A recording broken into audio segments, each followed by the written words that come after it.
হঠাৎ করে এডিসি আমাকে বলতেছে, হুজুর আল্লামা সাঈদীকে ফাঁসি দিলে দেশের কী অবস্থা হবে।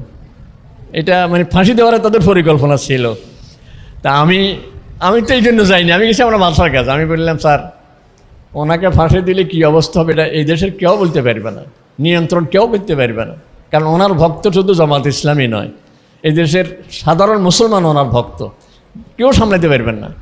তো এডিসি কয়ে, হুজুর আপনারা জুমের বক্তব্যে যদি কয়েক জমে একাধারে বলতে থাকেন যে হায়াত মওত আল্লাহর হাতে, ফাঁসি যার হবে এটা তো তাকদীরিভাবে লেখা আছে, কাজে এটা নিয়ে যেন আন্দোলন না হয়। আর আপনারা একটু জুমার মসজিদে আলোচনা করতে পারবেন না?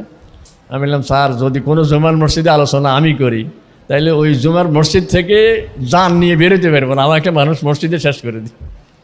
এরকম রিপোর্ট শুধু লক্ষ্মীপুর থেকে নয়, সারা বাংলাদেশ থেকে ওরা সংগ্রহ করে দেখছে যে ওনাকে ফাঁসি দিয়ে সামলাতে পারবে না। যার কারণে আমাদের প্রতিবেশী, আমাদের শত্রু যারা, ওদেরকে খুশি করার জন্য, পূর্ণ ক্ষমতায় আসার জন্য যে কাজটা ঘটিয়েছে।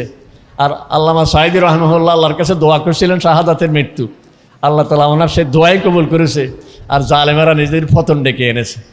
আমরা ওই পথ ধরে ইনশাআল্লাহ কোরআনের কথাই বলে যাবে ইনশাআল্লাহ। রাজি আছি না? কোরআনের পথেই থাকবে ইনশাআল্লাহ। রাজি আছি তো?